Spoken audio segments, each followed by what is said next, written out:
Welcome to ConVerses. If you're just finding this, I strongly encourage you to watch the Gospel of the Covenant series first. There's important foundation built there that may be necessary to understand the concepts we'll be referencing as we study these apparently contradicting verses in the New Testament. Today we're looking at another one of Paul's famous statements from Galatians 3. No one is justified before God by the law, for the righteous shall live by faith. Okay, that sounds like a clear contrasting statement, pitting the law as the direct opposite of faith. But let's look at the common assumptions that are derived from this reading. 1. You can be justified or made legally right before God without any law structure that defines what is legal and right before God. 2. Living by faith requires no law at all.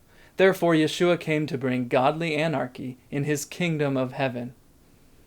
Before we start breaking down the meaning of these important terms, let's compare this verse with another one of Yeshua's famous lines from the Sermon on the Mount. Unless your righteousness exceeds that of the scribes and Pharisees, you will not enter the kingdom of heaven. So Paul, the great evangelist of the gospel, seems to be undermining the words of the gospel himself, Yeshua the Messiah. And here is the apparent contradiction. Paul claims that righteousness by faith is a free pass that can't be defined. But Yeshua implies righteousness is measurable and that you must surpass the experts of it in order to go to heaven. It sounds like the roles should be reversed. Jesus should be declaring the free salvation of faith, and the rabbinic Pharisee should be speaking of measuring acts of righteousness, right? Well, if you can manage your rising anxiety, then stay with me to discuss the established definitions of these phrases. Let's start with Galatians 3:11. No one is justified before God by the law. This should sound very familiar. And hopefully you're watching these episodes in order, so if you've seen the ConVerses Part 3 on Romans 3:28, then you have a good idea of what this means. No man can be made legally right into the covenant relationship with Elohim by observing the previously ordained actions of covering one's impurity. These previous actions were, of course, bringing animals into his set-apart jurisdiction of the temple to complete the blood transaction of symbolism that Elohim would accept on behalf of a repentant, covenanted person. And as we've established in the previous videos, those specific instructions and actions of the Levitical priestly order were elevated back to heaven's temple courts by the priest of heaven, Yeshua. Okay, as much as I hammer that one-note drum, it's also what Paul does in his letters. He's hammering the idea for outsiders that only know of one way to the God of the Hebrews, to the God of Abraham, which was being taught for hundreds of years by their religious establishment, that entrance to their God and saving covenant blessing comes only via conversion to becoming Jewish, which required an extensive list of catechisms that initiates you into all of the added man-made practices and authority of rabbinic Judaism.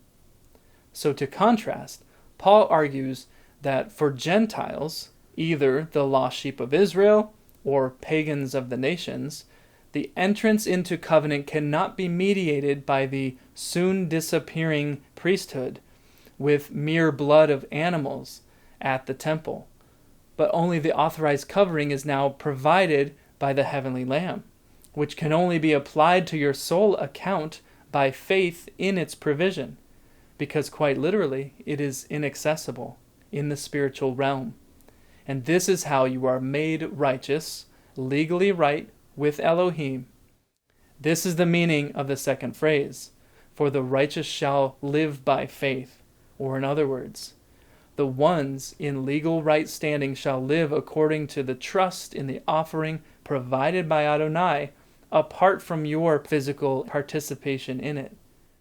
And we've established what faith means, as in the Hebrew, from where Paul quotes this phrase in Habakkuk. The word is emunah, steadfastly firm in thought and action.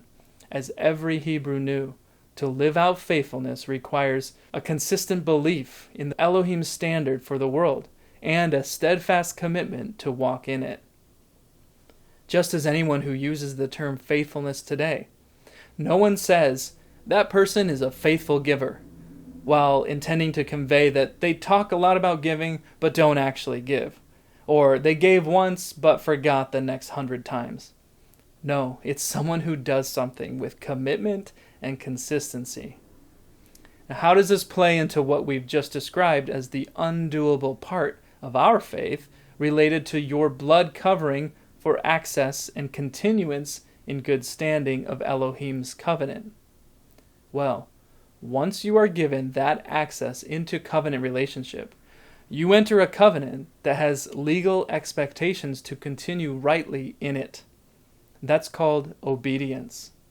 That faithful obedience equates to how a righteous person lives by faith, or steadfast commitment to walk in the kingdom instructions of your new citizenship, which includes the mechanism to cover errors of action or impurity within this walk through the provided blood covering, just like it was required in the provision of the Levitical altar. But now, this category of the law, this sacrificial mechanism, can only be accomplished by faith, no longer with a physical blood element.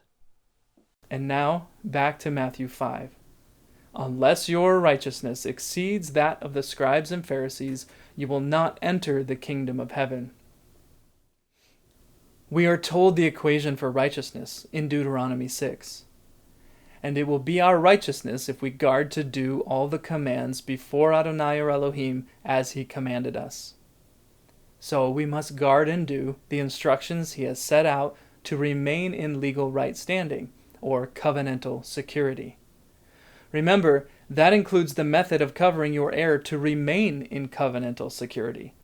So once that method is transferred back to heaven, we can't be justified by its earthly provision anymore. But we still must guard to do all the commands that he gave that still pertain to us.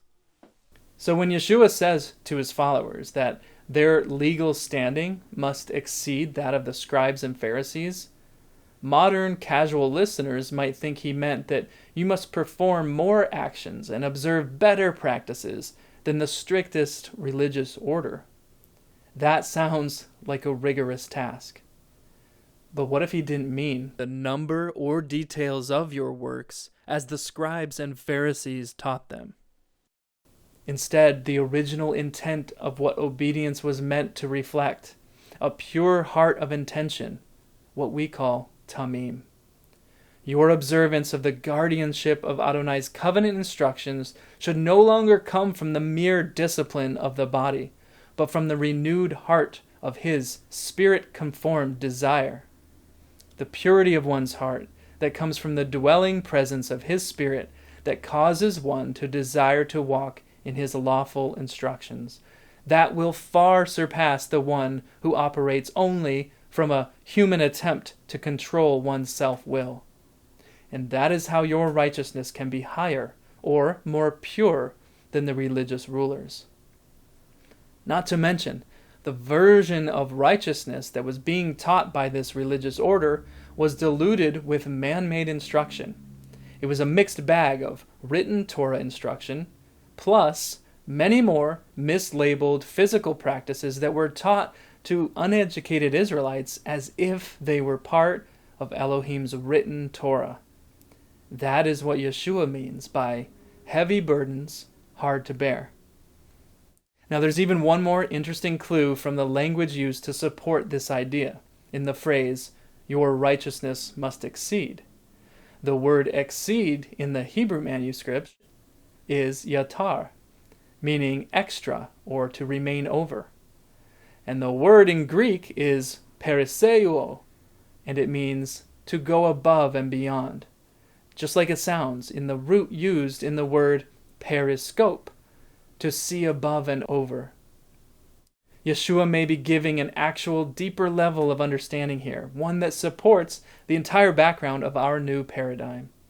Our righteousness, or point of legal access into covenant, must be accomplished and mediated in a realm literally higher, that is, elevated over the earthly administration, the very one these scribes and Pharisees were controlling.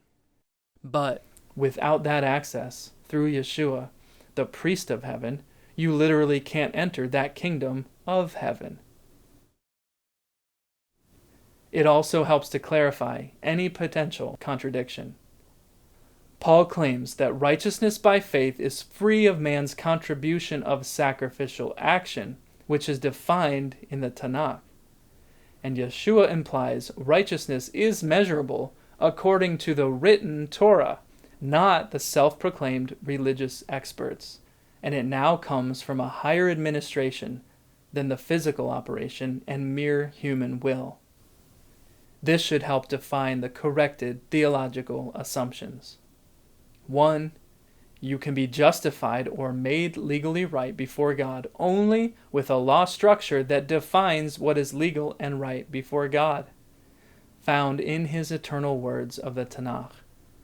2. Living by faith requires allegiance to the law of the heavenly kingdom. Therefore, Yeshua came to model how to observe it rightly and to purify us for the dwelling of the Spirit, which will lead us to walk in the instructions of the kingdom of heaven. Well, that's enough to consider for now. I encourage you to share this and to study it with trusted seekers of the Word, and subscribe to catch the next episode. But until next time, let's pray for the mercy of Adonai to open our eyes to his truth and for the courage to walk in it. Shalom.